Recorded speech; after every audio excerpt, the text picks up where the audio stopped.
अस्मद्गुरुपरमगुरूर्यतिवरपूर्णं सयामुनं रामं पद्माक्षनाथषडजित्सेनेशरमारमापतीन् वन्दे वन्दे बृन्दावनचरं वल्लवीजनवल्लभं जयन्ती सम्भवं धाम वैजयन्ती विभूषणं श्रीमान् वेङ्कटनाथार्य कवितार्केसरी वेदान्ताचार्यवर्यो मे सन्निधत्तां सदा हृदि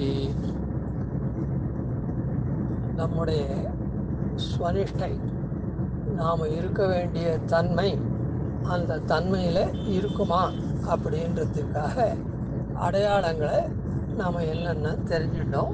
அந்த அடையாளங்கள் படி நாம் இருந்தோம்னா நாமும் பிரபத்தி பண்ணின பிரபன்னனா இருக்கோம் அப்படின்னு அர்த்தம் அப்படின்னு பார்த்தோம். அதில் 3 விதமான நிலை பெற்ற தன்மை. ஒன்று நம்முடைய சொரூப விஷயமானது, அதாவது எம்பெருமான் சேஷி, நாமெல்லாம் சேஷன் அப்படின்னு அந்த சொரூப விஷயத்தில் நாம் அதை நன்னா தெரிஞ்சுட்டு அதன்படி நாம் நடக்கிறோமா, அதான் நன்னா தெரிஞ்சுக்கணும். அதன்படி நாம் இருக்கிறதுக்கு எப்படின்னு அதுபடி நடக்கணும். சரி, அதுக்கப்புறம் நம்முடைய சொரூபம் அப்படியான அவுட்டு நம்முடைய உண்மை ஸ்வரூபம் இப்போ மறைக்கப்பட்டிருக்கு நம்முடைய அனாதிகால பாபத்தினால. அதுக்கு தான் நம்ம பிரபத்தி பண்ணோம். மரணமானாவிட்டு நமக்கு மோட்சம் வரப்போகுது, மரணமானால் வைகுண்டம் கொடுக்கும் போகிறாங்க. அந்த பிரபத்தி தான் அதுக்கு உபாயம். அதனால் அதுதான் உயர்ந்த பலன். அது நமக்கு உண்டான பலன், நமக்குன்னா ஆத்மாவுக்கு உண்டான பலன். அது ஆத்மாவுக்கு உண்டான தன்மையான உண்மையான தன்மையான பலனை கொடுக்கறது. மோக்ஷாந்த ஐஸ்வர்யம்னு சொல்கிறோம், வைகுண்டத்தில் போய் பெருமாளுக்கு கைங்கரியம் பண்ணுறோம்னு சொல்கிறோம், இத்தியாதிகள். இப்போது அப்படி ஒரு உயர்ந்த பலனுக்கு நாம் ஒரு உபாயத்தை அனுஷ்டிச்சுட்டு இந்த சரீர பிரயுக்தமாக இருக்கக்கூடிய அல்ப பலனுக்கெல்லாம் நாம் வேற ஒரு உபாயம் பண்ணக்கூடாது அப்படின்ற அந்த நிஷ்டை. உபாயத்தில் நிஷ்டை இருக்குமா? ஸ்வரூப நிஷ்டையை பார்த்தோம், எம்பெருமான் சுவாமி நாம சேஷன்னு. அதே மாதிரி உபாயத்துலேயும் வேறொரு உபாயத்தை வேறொரு உபாயத்தை கை கொள்ளாது இருக்கிறது உபாய நிஷ்டைன்னு பார்த்தோம். அதுக்கப்புறம் பலன், அதான் உயர்ந்த பலனை இருக்குச்சே. இந்த அல்ப பலன்கள்லாம் நாம் விரும்பாத அந்த உயர்ந்த பலனையே நாம் நினச்சிட்டு இருக்கணும் அப்படின்ற தன்மை. இது 3ம் ஸ்வனிஷ்டை. அதனுடைய ஞானம் ஸ்வனிஷ்டாபிஞானம். அதை தெரிஞ்சுடணுன்னா அதன்படி நடந்தோம்னா நாம் பூர்ணமாக பிரபத்தி பண்ணினபடிக்கு நாம் இருக்கோம் அப்படின்னு அர்த்தம். அது குறைஞ்சதுன்னா அதை பற்றி ஒன்றும் இல்லை. குறைஞ்சதுன்னா கொஞ்சம் கொஞ்சமாக நாம் முன்னேறி வருவோம். அது எவ்வளோ தூரம் முன்னேறலையோ சரீர பதனம் உழைச்ச பெருமாள் நம்ம அதி பிரபுத்தனை நன்னா ஆக்கி அந்த கடைசி க்ஷணத்தில் நம்ம ஞானவான ஆக்கி மோட்சம் கொடுத்துருவான். அதில் ஒன்றும் சம்சயம் இல்லை. இங்கே இருக்கச்சேவே நாம் அந்த பலனை அந்த மாதிரி தன்மையாளனா இருக்கிறது உயர்ந்தது. ஒரு இடத்துல அதான் எப்போவுமே சொல்கிறது தான் லௌகிக உதாரணம். ஒரு இடத்துல வேலைக்கு போகிறோம்னா அந்த வேலைக்கு போய் அதை நாம் என்ன மாதிரி நாம் இருக்கோம், நம்முடைய தன்மை என்ன மாதிரி இருக்கணும் தெரிஞ்சவன் தான் அந்த இடத்துல அந்த ஸ்தலத்தில் மேலே முன்னுக்கு வருவான், ப்ரமோஷன்லாம் வாங்கிட்டு.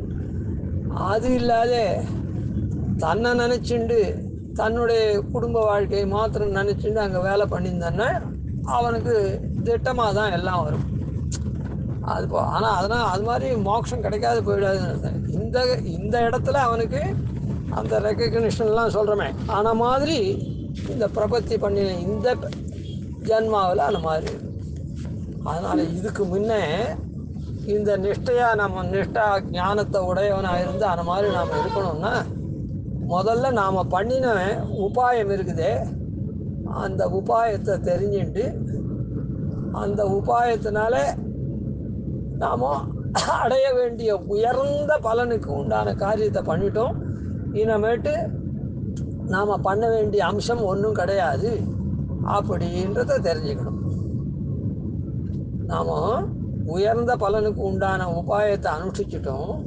இனிமே நாம் இங்கே பண்ண வேண்டிய காரியம் ஒன்றும் இல்லை அப்படின்னு தெரிஞ்சுக்கணும். சில பேர் லௌகிகத்தில் ஏற்கனவே சொல்லியிருப்பேன், என்ன சொல்லுவான், சார் நான் எல்லாம் முடிஞ்சு போச்சு சார், நான் பண்ண வேண்டியதெல்லாம் ரிட்டையர் ஆகிறதுக்குள்ளேயுமே எல்லாம் 2 பசங்க, பொண்ணுக்கும் கல்யாணம் பண்ணிட்டேன், பிள்ளைக்கும் கல்யாணம் பண்ணிட்டேன், 2 பேருக்கும் கூட வீடு வாங்கி வச்சுட்டேன், அதெல்லாம் எனக்கு இனிமேட்டு ஒன்றும் கவலையே கிடையாது சார், நான் பண்ண வேண்டியதெல்லாம் முடிச்சுட்டேன், இனிமேட்டு எனக்கு எந்த விதமான குறையும் கிடையாது அப்படின்னு சொல்லுவாளோ லௌகிக விஷயத்தில். அதுபோல் நாம் ஆத்மாவுக்கு உண்டான உயிருக்கு உண்டான வழியை நாம் பண்ணிட்டோம்னா இனிமேட்டு நாம் பண்ண வேண்டிய அம்சம் ஒன்றும் இல்லை, கிருத்த கிருத்தியன், செய்ய வேண்டியதை நாம் செய்துட்டோம் அப்படின்னு நிர்பரனாக இருக்கணும். அதே இந்த லௌகிகத்துக்கே வருவோம்.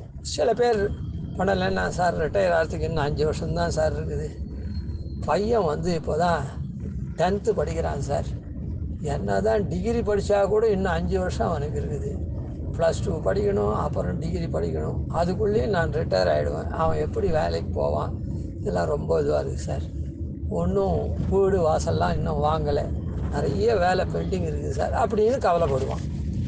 அந்த மாதிரி எல்லாம் செட்டில் பண்ணவன் இன்னொருத்தனை உதாரணம் சொன்னவன் அவன் கவலைப்படுவானோ படமாட்டான், ஏன்னா அவன் எல்லாத்தையும் பண்ணிட்டான்.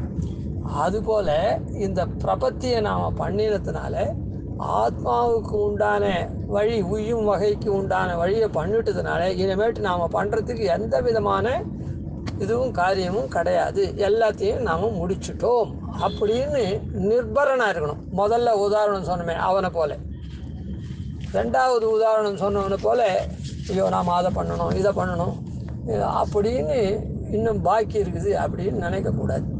காரணம் என்ன அதுக்கு அப்படின்னு சொன்னால், பிரபத்திக்கு எதனால் நாம் பண்ணோம், பெருமாள் தான் பலப்பிரதன் அதுக்கு.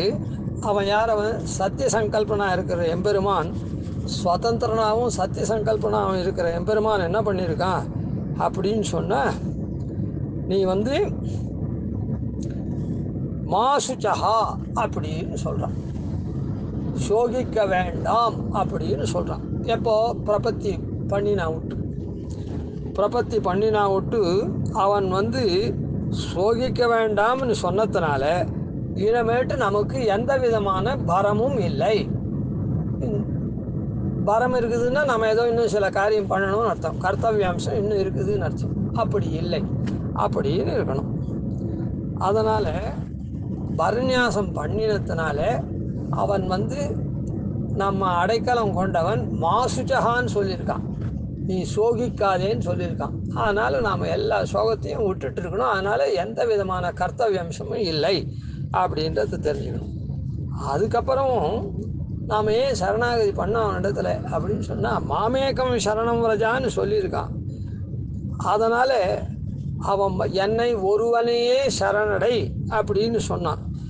அதாவது நீ என்னை சரணடைஞ்சால் போகிறோம், நான் உனக்கு உண்டான காரியத்தை நான் பண்ணிவிடுறேன்.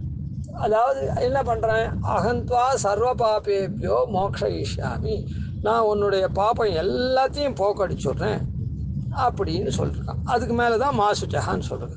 அதனால் அவன் பலப்பிரதான சங்கல்பம் அவன் பண்ணுறதுனால நாம் அதில் நம்பிக்கை கொண்டு அந்த எம்பெருமானை நாம் பற்றி இருக்கிறதுனால நமக்கு பலத்தில் சம்சயம் இல்லை, இந்த பலன் வருமோ வராதோன்னு. முதல்ல அவன் மாசுச்சகான்னு சொன்னதுனால நமக்கு சோகம் இல்லாத, நாம் இனிமேல் ஒரு காரியம் பண்ண வேண்டாம், நமக்கு எந்த விதமான பரமும் இல்லை, எல்லாம் தீர்ந்து போச்சு அப்படின்னு நினச்சிக்கணும், நிர்பரனாக இருக்கணும். நெஸ்ய தொத் பாத பத்மே வரதா நிஜபரம் நிர்பரோ நிர்பயோஸ்மி, உன்னிடத்துல வரதா நெஸ்ய தொத் பாத பத்மே, உன்னுடைய திருவடி தாமரையில் நிஜபரம், என்னுடையதான பரத்தை, ஆத்மாவை ரட்சிக்கக்கூடிய பரத்தை நெஸ்ய உன்னுடைய திருவடியில் வச்சுட்டதுனால நான் எப்படி இருக்கேன், நிர்பரா நிர்பயா அஸ்மி, நிர்பரனாக இருக்கேன், நிர்பயனாக இருக்கேன். அதாவது பரம்னா நமக்கு ஒரு பொறுப்பு இருக்குது, அந்த பொறுப்பு நீங்கியவனாகவும், நிர்பயா எந்த விதமான பயமும் இல்லாமல் இருக்கேன் அப்படின்னு. அதனால் அவன் மாசுச்சகான்னு சொன்னதுனால நம்ம நிர்பயனாக இருக்கோம். அது ஒன்று.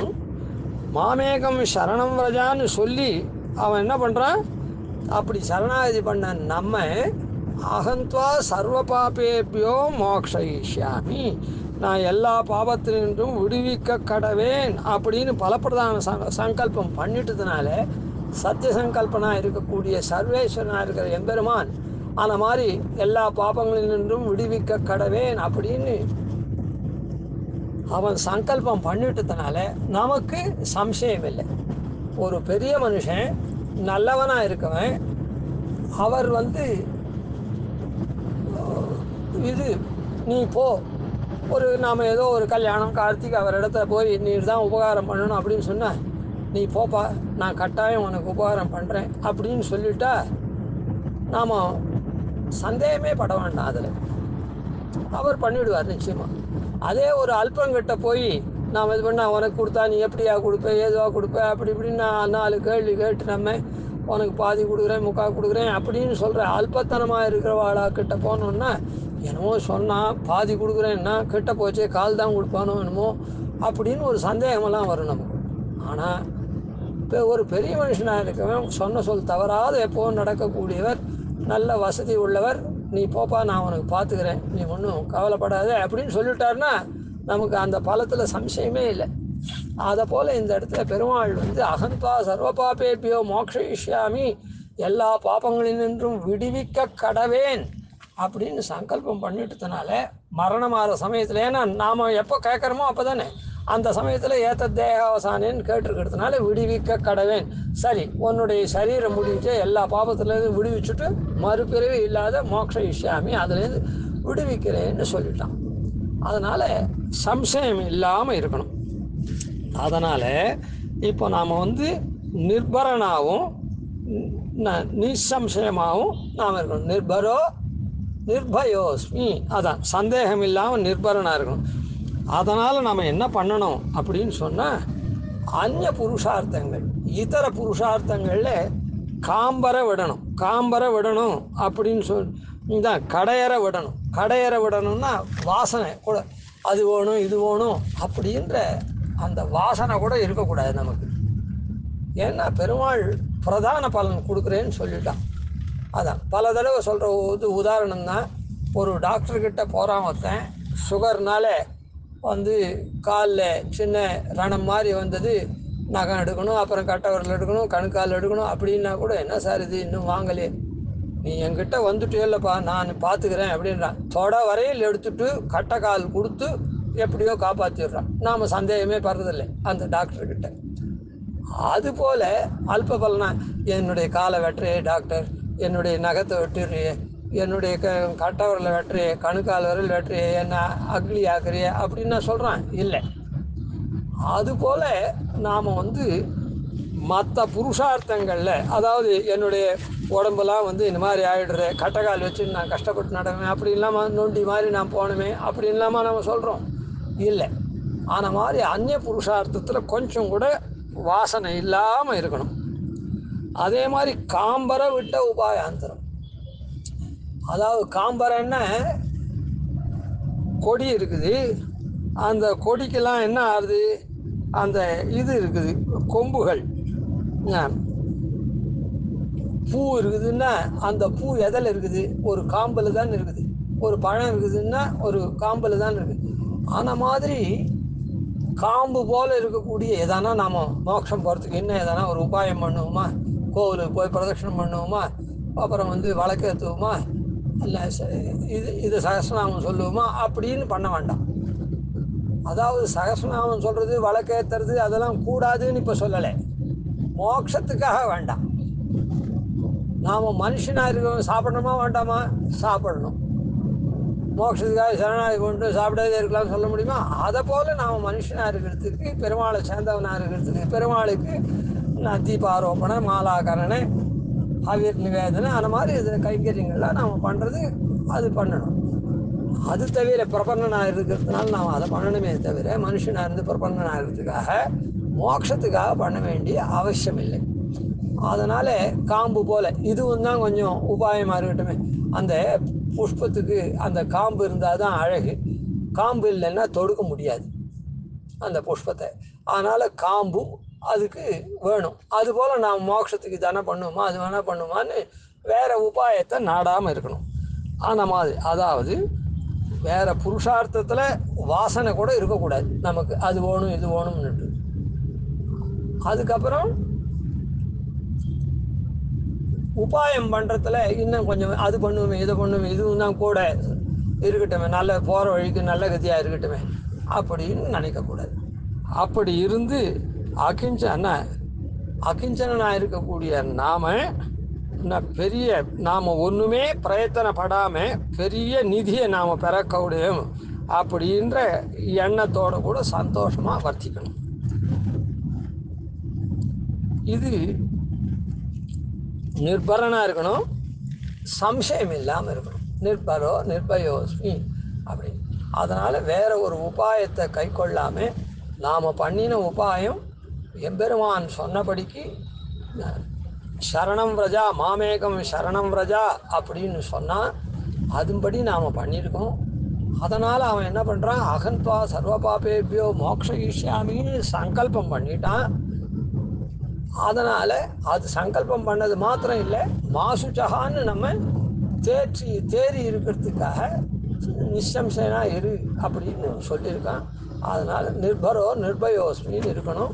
அப்படிப்பட்ட உயர்ந்த உபாயத்தை நாம் பண்ணியிருக்கிறோம் அப்படின்ற எண்ணம் நம்ம மனசில் இருந்தால் தான் அதுக்கப்புறம் அந்த நிஷ்டைக்கு உண்டான காரணங்கள்லாம் நமக்கு இருக்கும், அடையாளங்கள்லாம் நமக்கு இருந்து நாம் நல்லவனாக இருக்க முடியும். அதனால் கிருத்தியனாக இருக்கோம், செய்ய வேண்டியதை நாம் செய்துவிட்டோம், இன்னும் வேறு ஒன்றும் பாக்கி இல்லை. அது எம்பெருமான் பண்ண சொல்லியிருக்கான், அதுதான் உயர்ந்த உபாயம், அதை பண்ணிட்டோம். அதனால் எம்பெருமான் நமக்கு சங்கல்பம் பண்ணிட்டான் மோக்ஷயிஷ்யாமி அப்படின்னு. அது மாத்திரம் இல்லை, நீ சந்தேகமே படாதே மாசுச்சகா சோகிக்க வேண்டாம்னு சொல்லியிருக்கான் அப்படின்னு நாம் பண்ணின உபாயத்தில் அந்த பிரபத்தி அனுஷ்டானத்தில் தேறி இருக்கணும். அதுதான் ரொம்ப முக்கியம். அதுதான் கிருத்தியன்னு பேர், செய்ய வேண்டியது செய்துட்டேன் அப்படின்னு. அதான் சொன்னேன், அதாவது ரிட்டையர் ஆகிறதுக்குள்ளே எல்லாத்தையும் பண்ணிவிட்டேன், இன்னும் 2 வருஷம் இருக்குது, பொண்ணுக்கு பிள்ளைக்கெல்லாம் வீடு வாங்கியாச்சு, கல்யாணம் பண்ணியாச்சு, எல்லாம் எடுத்து இனிமேட்டு எனக்கு ஒன்றும் இல்லை பண்ண வேண்டியது அப்படின்னு இருக்கானே, அதை போல் நாம் இருக்கணும். கவிதார்க்கிய சிம்ஹாய கல்யாண குணசாலினே ஸ்ரீமதே வெங்கடேஷாய வேதாந்தோதவே மகாதிவன்ஷடகோபாதீன் இதிவர்யான் பஜேனிஷம் ஸ்ரீரங்கபூர்வஷடதித்யைஷானபதாஸ்ரீம் ஸ்ரீவத்சம்சரகம் வந்தே ஸ்ரீகிருஷ்ணதேசிகம்.